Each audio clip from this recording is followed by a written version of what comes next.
हाँ, तो आज विषय लेते हैं रजनीश ओशो।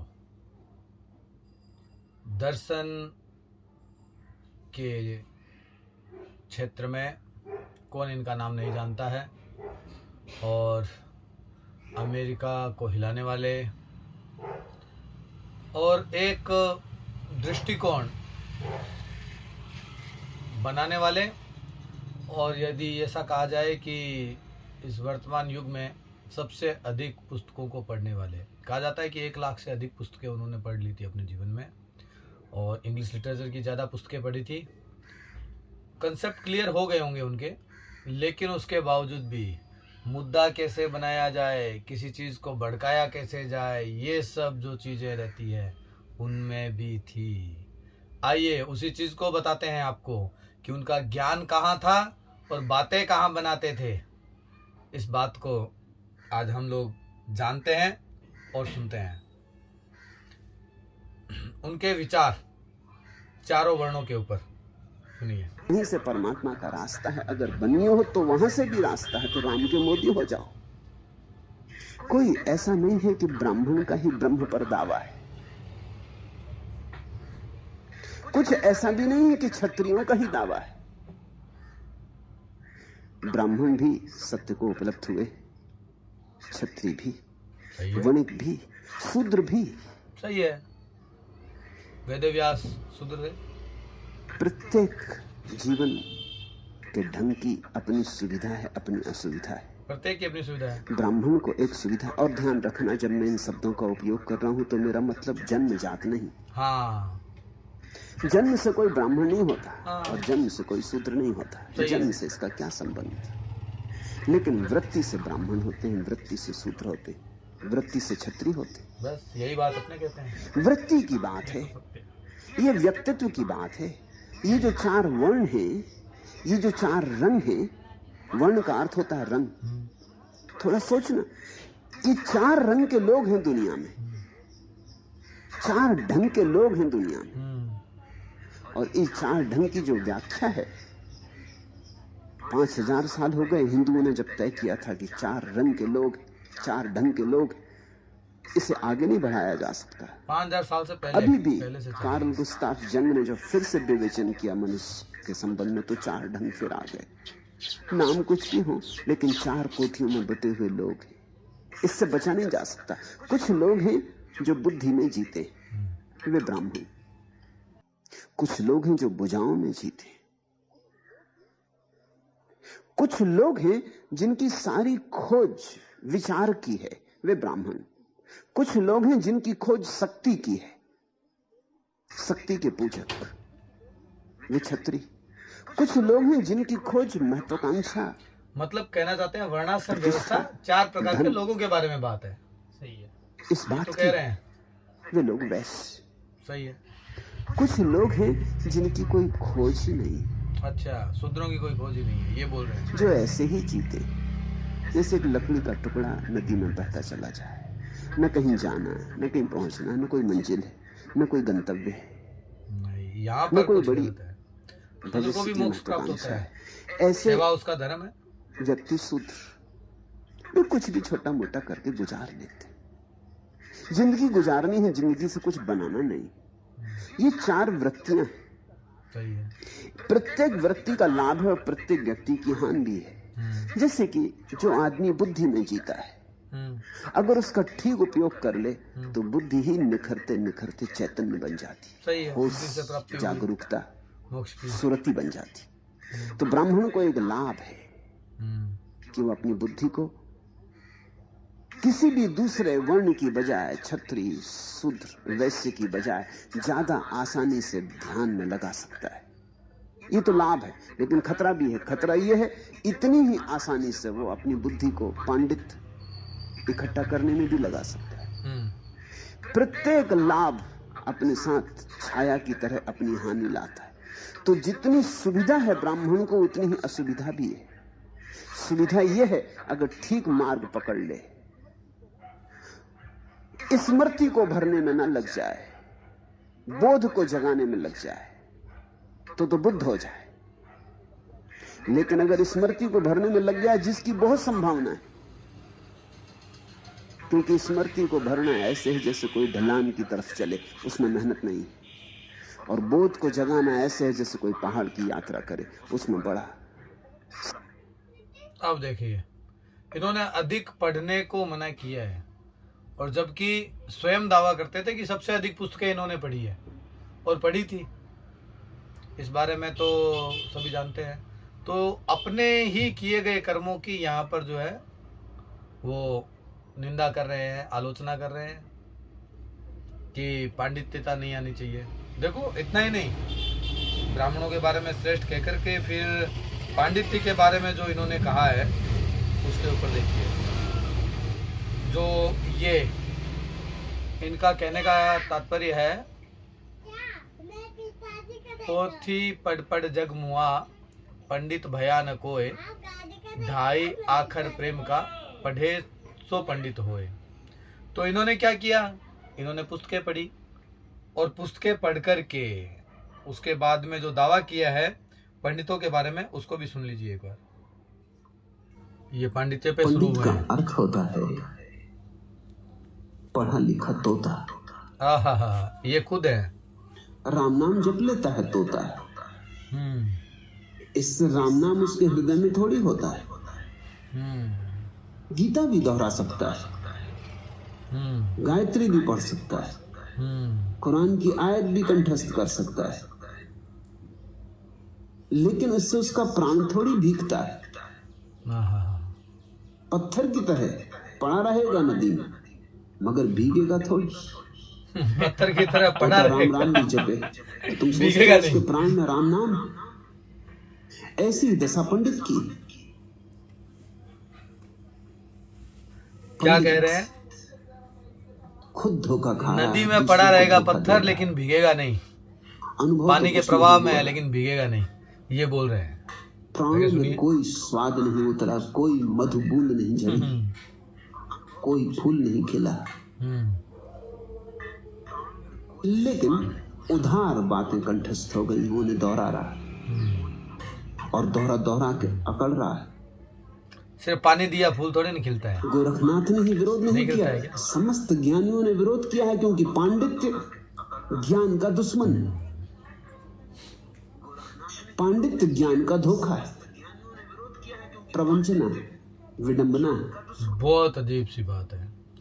गोरखनाथ जी भी एक दार्शनिक हैं, और उन्होंने मंत्रों के हिसाब से क्या क्या नहीं कहा है। भाव कुभाव अनख आलस हूँ, नाम जपत मंगल दिशि दस हूँ, तुलसी रघुवर नाम को, रीज कहो या खीज, धरती पड़ियो उग से उल्टो सुल्टो बीज। स्पष्ट बात है कि राम का नाम कैसे भी कहो कल्याणकारी हो जाता है, लेकिन वहां पर इस प्रकार की बातें करना कि केवल राम के नाम से क्या होता है, ये दार्शनिकता नहीं हो सकती है। और उसमें संतों का नाम भी जो है गोरखनाथ ऐसे ले रहे हैं। ये है रजनीश। क्या अपनी बात को किस प्रकार से सही बताना, एक तर्क से उसी को सफेद और उसी को ही काला बता देना, ऐसे जो तर्क देने वाली अपनी बुद्धि का प्रयोग है वो कर रहे हैं। आगे सुनिए।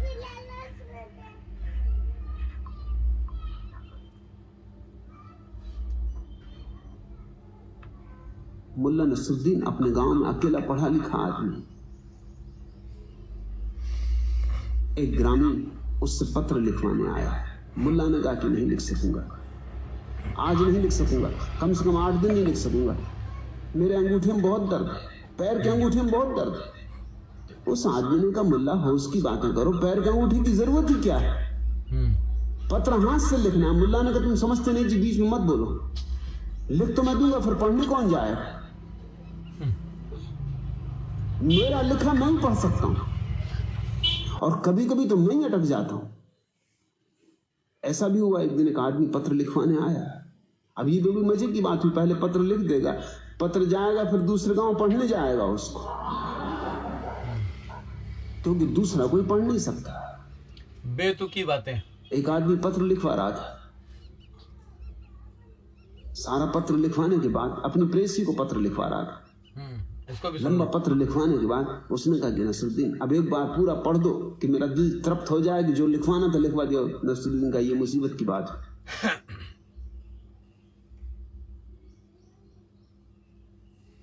उसने कहा क्यों, क्या हर्ज है पढ़ने में? नसरुद्दीन ने कहा पहली तो बात ये कि पत्र मेरे नाम नहीं लिखा गया तो मैं कैसे पढ़ सकता हूं। ग्रामीण ने कहा ये बात तो कानून की, ये बात जस्ती।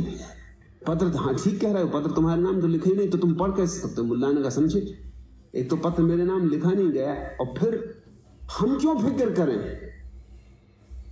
ये तो उनकी चिंता है जिनके नाम लिखा गया, वो समझे पढ़ सके पढ़।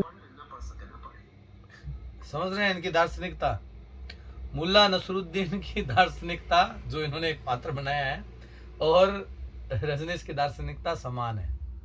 लोगों को मूर्ख बनाना, पता ही नहीं चलता था लोगों को कि मूर्ख बन रहे हैं। इतने बड़ी बड़ी नॉवल पढ़ रहे हैं इनकी, धनाधन धनाधन पढ़े जा रहे हैं। किसकी? रजनीश की। अरे भाई अमेरिका जो है उसके पीछे हो लिया था, बेवकूफ़ हो लिया था। बाद में पता चला ना अमेरिका को कि ये तो सबका क्या बोलते हैं, क्या काट रहा था, पैसे काट रहा था, पैसे छापना, बस यही काम था।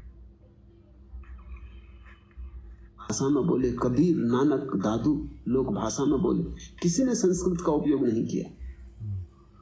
कबीर, नानक, दादू, कारण साफ है, किसी ने संस्कृत अब सिर्फ पंडितों की भाषा रह गई थी। किया है अब संस्कृत, उनके लिटरेचर इतने ही पढ़े इन्होंने, लोगों के जीवन से संबंधित पढ़े सभी लिटरेचर। अब तो पंडित चालबाजी के कारण संस्कृत का उपयोग कर रहा है। चालबाजी क्या है? उस भाषा का उपयोग करो जिसको लोग ना समझते। तुम जब ऐसी भाषा का उपयोग करोगे जिससे लोग नहीं समझते तो लोगों को कभी पता नहीं चलेगा कि तुम जानते भी हो कि नहीं। तुम उल जलूल बकते रहो, तुम व्यर्थ की बकवास करते रहो और लोग बड़ी श्रद्धा से सुनेंगे। उनकी समझ में नहीं आ रहा, और जब लोगों की समझ में नहीं आता तो वो सोचते जरूर कोई बड़ी गहरी गंभीर बात कही जा रही होगी, इसलिए समझ में नहीं आ रही। सत्य सीधा साफ होता रहा, सीधा।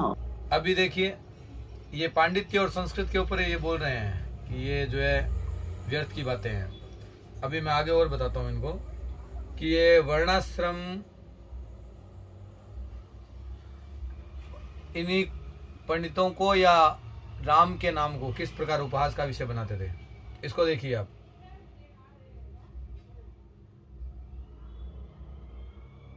अरे राम नाम ही सत्य कहना था तो जिंदा आदमी से कहना था।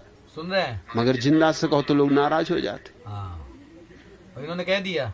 सुनिए कहाँ कहा है, किससे कहा है। मैं छोटा विद्यार्थी था, जब छोटे विद्यार्थी तो स्कूल जाते वक्त बीच में एक मंदिर था और उसके जो पुजारी थे वो बड़े प्रसिद्ध थे, बंसी वाले उनका नाम था, और उनकी बड़ी ख्याति थी। वो बड़े सज्जन, बड़े करुणावान, बड़े दानी, बड़े प्रेमी, बड़े भक्त, दानवीर भक्त। और जब प्रार्थना करते थे वो कृष्ण की तो आंखों से आंसू बह रहे, मगर मुझे देखते इस वक्त एकदम डंडा उठा लेते थे कि बस बोलना मत, कहना मत, क्योंकि मैं जब भी वो मिलते, कहीं भी मुझे मिल जाते, मैं कहा राम नाम सत्य। इससे वो बहुत नाराज होते थे कि तू है कैसा, तुझे कुछ पता है कि जब कोई मर जाता है तब कहते हैं राम नाम सत्य, मैं अभी जिंदा हूं। सही है। वो पूजा कर रहे होते बंसी वाले, क्या लग रही है ये बात, कि पुकार लगा रहे होते, मैं उनके मंदिर में पहुंच जाता, मुझे देखते बंसी वाले को भूल जाते कि तू बाहर निकल, देख, बोलना मत, वो बात मुंह से ही मत निकालना, वो बात ही गलत है, तुझे कुछ समझ ही नहीं। जब देखो तब वही वही कह देता। मैं पूछता क्या, वो कहते कि मैं नहीं कह सकता क्या। जब उनको मैं बहुत सता चुका, एक दिन आ गए वो अपना डंडा लिए, मेरे पीछे पीछे मेरे घर पहुंच गए। मेरे पिताजी से बोले कि इसको रोको, ये बातें गलत बातें कहता है और मेरी पूजा में विघ्न बाधा डालता है, ये राक्षस है। इन बातों को रजनीश के भक्त सभी जगह कहते थे कि रजनीश जी ये बात कहते थे तो कहाँ गलत कहते थे। नहीं, हमारा कहना भी यही है इसमें गलत क्या है? राम नाम सत्य है।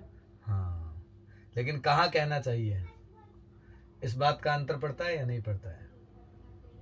राम नाम सत्य है, ये कब कहा जाएगा? मुर्दे को। अभी किसी रजनीश भक्त के जो है बच्चे की शादी हो और वहाँ पे उसी रजनीश भक्त को कहा जाए कि लो भाई, ये आपके जो है बेटा है, घोड़ी पे चढ़ने जा रहे हैं, इनको घोड़ी पे चढ़ाओ और बैंड बाजा पे गाना लगाओ, राम नाम सत्य है, सत्य बोलो गत्य है, लगाएगा कोई? कोई रजनीश भक्त लगाता है? लगाओ, राम नाम सत्य है। आजकल तो फैशन भी चल रहा है। आज जब फूलमाला जब डाली जाती है तो राम राम जय राजा राम, राम राम जय सीता राम चलता है ना। तो ये जो उपहास करने वाले जो रजनीश के भक्त हैं, मैं उनको चैलेंज करता हूं कि अपने बेटे की जब वो घोड़े पर बारात निकल रही हो तब वहां पर ये लगा देगी राम नाम सत्य है, अगर रजनीश ओशो को मानते हो तो। नहीं तो मेरी बात को मानो। अब मैं बताता हूं क्या है।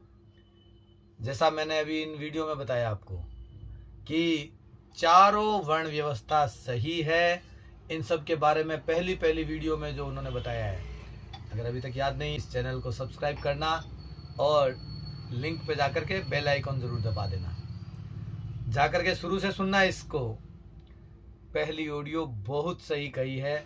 4 वर्ण व्यवस्था, चारों क्लासिफिकेशन, 4 ढंग के लोग, 4 रंग के लोग, यही चतुर्वर्ण परंपरा है, बहुत आवश्यकता है और यही बनती है। लेकिन उसके बाद में जब लोगों को हंसाना है, लोगों को थोड़ा सा मनोरंजन देना है, क्योंकि दार्शनिकता उसके बिना नहीं चलती थी इनकी, तब उन्होंने लगे कभी उनको पंडितों के नाम से बदनाम करने के लिए, संस्कृति के नाम पर, और अब राम नाम सत्य है के नाम पर उन्होंने ब्राह्मणों का मजाक उड़ाया। ऐसे ही एक ओशो के भक्त मिल गए थे मुझे और सिगरेट का कस खींचते हुए बोले कि ये देखिए आप सुनिए, और यही ऑडियो उन्होंने मेरे को सुनाया। और पता है मैंने उनसे क्या कहा? मैंने कहा आप भोजन पे आइए, आपको मैं भोजन पे निमंत्रण देता हूँ। और वो भोजन पे गए तब उनको उनकी पसंद की सभी मिठाइयाँ और सब बना करके मैंने उनको शौचालय के अंदर थाली में सजा करके दी। मैंने कहा वहाँ बैठ के खाइए। बोले वहाँ बैठ के कौन खाता है? मैंने कहा स्थान है क्या, वो एक स्थान नहीं है? और उसको रोज फिनाइल से हम साफ भी करते हैं, स्वच्छ भी है वो। तो आप तो रजनीश के वक्त है, आप वहां बैठ के खाइए। बोले नहीं, कोई स्थान होता है। होता है ना, कोई स्थान होता है, कोई समय होता है, उस समय उस मंत्र को कहा जाता है। शादी के समय विवाह के मंत्र, जन्म के समय जन्म के मंत्र, मृत्यु के समय मृत्यु के मंत्र, यही तो तरीका है। तो यहाँ पर ये विद्वता छांटने के लिए ब्राह्मणों का, संस्कृत का और राम के नाम का अपमान करके क्या साबित करना चाहते थे? केवल बुद्धि बदल दी ना आप सबकी। आइए आगे और बताता हूँ शूद्रों के बारे में क्या विचार है इनका। देखिए रजनीश जी क्या बोल रहे हैं। हिंदुस्तान ने एक तरकीब ईजाद की प्रतियोगिता खत्म करने की। हिंदुस्तान में करोड़ों शूद्रों से प्रतियोगिता खत्म हो गई। अब उनके बेटे ब्राह्मणों के बेटों से संघर्ष न कर सकेंगे ऋषि होने का। अब उनके बेटे वैश्यों के बेटों से धनपति होने का संघर्ष न कर सकेंगे। अब उनके बेटे बहादुरों की तरह लड़ न सकेंगे, क्षत्रियों से संघर्ष न कर सकेंगे। एक बड़े वर्ग को, नीचे के विराट वर्ग को हमने बिल्कुल जमा दिया और द्वार बंद कर दिए। अब तुम कहीं आ ना जा सकोगे। ऊपर के वर्गों को लाभ हुआ, ऊपर के वर्गों को लाभ हुआ और ऊपर के वर्गों ने नीचे के वर्गों के साथ में अन्याय कर दिया। कब किया यह स्पष्ट नहीं लिखा, जबकि पहले वाली स्टोरी में क्या कहा था कि सभी हुए थे, शूद्र भी विद्वान हुए थे, वेदव्यास जी। और तो कब की बात कर रहे हैं महाराज? मुगलों के साम्राज्य के बाद में। मुगलों के साम्राज्य के बाद में ब्राह्मणों की चली थी। मैं फिर कहता हूं सबसे ज्यादा अत्याचार इन्हीं पर हुआ, ब्राह्मणों पर। अंग्रेजों के समय भी सबसे ज्यादा अत्याचार इन्हीं पर हुआ। ये है इतिहास, भारत का इतिहास। पूर्व में जब चलता था 5000 वर्ष पूर्व, तब ब्राह्मणों के इस चातुर्वर्ण कर्म में सभी को बराबर की हिस्सेदारी थी। आइए आगे देखिए क्या कह रहे हैं। फिर क्रमशः हम जमाते चले गए। शूद्र के बाद वैश्य को हमने जमा दिया और उससे कह दिया धन तेरी दुनिया है, इससे आगे तू नहीं बढ़ सकता। यश और ज्ञान तेरी दुनिया नहीं। क्षत्रिय को कह दिया कि यश तेरी दुनिया है लेकिन ज्ञान तेरी दुनिया नहीं। और सबके ऊपर वो जो ज्ञानवान है, वो जो पंडित है, वो जो ब्राह्मण है, वो बैठ गया। ये रजनीश का भी ये कंपटीशन वर्ग जमा दिए, इससे प्रतियोगिता खत्म हो गई और समाज जड़ हो गया। हिंदुस्तान को वर्ण से जितनी मृत्यु मिली, जितनी जड़ता मिली, उतनी किसी और चीज से नहीं मिली। इसका फिर परिणाम अनंत रूपों से घातक हुआ। हिंदुस्तान पर हमला हुआ। हिंदुस्तान पर हमला हुआ तो शूद्र ने कहा हमें क्या मतलब है। हाँ, शूद्र को क्या मतलब है। भंगी भंगी रहेगा, चाहे मुसलमान दिल्ली में बैठे कि हिंदू बैठे कि अंग्रेज बैठे, भंगी में क्या फर्क पड़ने वाला है। भंगी भंगी रहेगा। भंगी ने कहा हमारा भाग्य तो तय है, तो कोई भी राजा हो हमें क्या हानि है, हम तो अपने चलते चले जाएंगे, जो हम करते हैं करते चले जाएंगे। हिंदुस्तान की विराट जनता वर्णों के कारण हिंदुस्तान के जीवन में अरुचि से भर गई, विराटपूर्ण हो गई। वर्णों के कारण हिंदुस्तान कभी गुलाम न होता अगर हिंदुस्तान में शूद्र न होते। हिंदुस्तान कभी गुलाम न होता अगर हिंदुस्तान में वर्ण न होते। हिंदुस्तान की वर्ण व्यवस्था ने हिंदुस्तान में ऐसे तबके बांट दिए कि एक आदमी को कोई जरूरत न रही चिंतित होने की। सिर्फ थोड़े से लोगों को चिंतित थी, क्षत्रियों को, कि हम अपने राज्य को बचाएं। बाकी पूरे देश को कोई प्रयोजन न था। किसी देश तो गरीब को क्या प्रयोजन है अमीरों के झगड़े से? कोई प्रयोजन नहीं है। वही तो अभी भी हो गया, फिर से वही हो गया। अंग्रेज हिंदुस्तान से गए, गरीबों ने सोचा था हमें कुछ मिल जाएगा, फिर उनको पता चला कुछ नहीं मिलता। अंग्रेज पूंजीपति बदल जाता है, हिंदू पूंजीपति उसकी जगह बैठ जाता है। गरीब अपनी जगह है, वो वहीं के वहीं है, उससे कोई फर्क नहीं पड़ता है।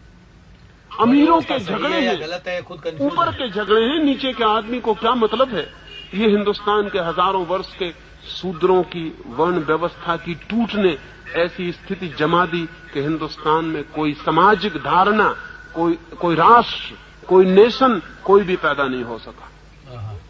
लेकिन जो लोग इनके विरोध में खड़े हैं वो भी मौलिक आधारों के विरोध में नहीं है। गांधी जी चाहते थे कि अछूत मिट जाए, लेकिन गांधी जी कर्म के सिद्धांत के संबंध में एक शब्द विरोध में नहीं बोले।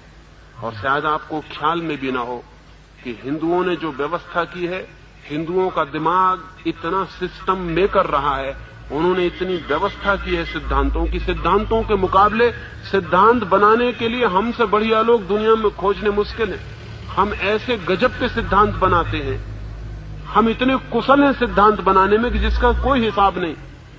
सूत्र हमने ऐसे ही खड़ा नहीं कर दिया, हमने पूरी मनोवैज्ञानिक दार्शनिक पृष्ठभूमि बनाई। हमारा कहना यह है कि जो आदमी जैसे कर्म करता है वैसा उसे जन्म मिलता है।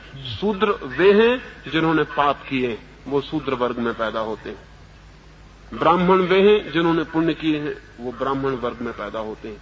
पिछले जन्मों में जिन्होंने जैसे कर्म किए हैं उनके 4 विभाजन, और उन 4 विभाजनों में लोग पैदा होते हैं। इसलिए शूद्र मेरे को तो ये समझ नहीं आता, ये हिंदू ऐसे कह रहे हैं कि जैसे ये खुद मुसलमान है ऐसी तो बात कर रहे हैं। और वर्णों का इनका विचार ही अलग है। कोई वीडियो में क्या कह रहे हैं, कोई में क्या कह रहे हैं, बस अजीब अजीब बातें कर रहे हैं। समझ में आई बात? ये भटकाने की कोशिश कर रहे हैं। हाँ, अपनी ही बातों को जब समय मिला कि जनता अलग प्रकार की बैठी है तो अपनी बातों को झुठला दिया, और जब अच्छे लोग बैठे हैं तो अपनी बात को उसी प्रकार से रख दिया। स्वयं कंफ्यूज है सबसे ज्यादा, और स्वयं कहाँ से उठे हैं, कहाँ से बाहर गए हैं, कहाँ इनको प्रसिद्धि मिली, उन सभी बातों को भूल गए। किन की पुस्तकों को पढ़े हैं। दार्शनिकता वास्तविकता कुछ नहीं थी। पंडित पढ़ जगमुआ, पंडित भया न कोय। ये पंडित बनने के लिए इन्होंने किताबें खूब पढ़ी, लेकिन पंडित नहीं बने, क्योंकि 2.5 अक्षर प्रेम का पढ़े सो पंडित हो। ये प्रेम बढ़ाने का जो कार्य है वो इन्होंने नहीं किया। केवल और केवल दिखावा था। दिखावे के ऊपर छदम वेश करके कुटिल चाल चलते रहे, और जब उस चाल का पता चला किसी भी देश के व्यक्ति को कि ये यहाँ पर मर्यादाएं घटा रहे हैं, गलत कार्यों को बढ़ावा दे रहे हैं, समय आने पर जैसा कि चेतन हो जाता है, किसी भी राष्ट्र की परंपरा फिर ऐसी घातक परंपरा को अपने यहाँ नहीं रहने देती, और तब इनके साथ जो हुआ आप सभी जानते हैं। तो इस वीडियो को और ऐसी और वीडियो हम आगे बनाते रहेंगे। उन सभी को देखने के लिए इस चैनल को सब्सक्राइब करें, लाइक करें और बेल आइकन को जरूर दबा दें। और इस चैनल को सेव करके रख लेना। जय श्री राम।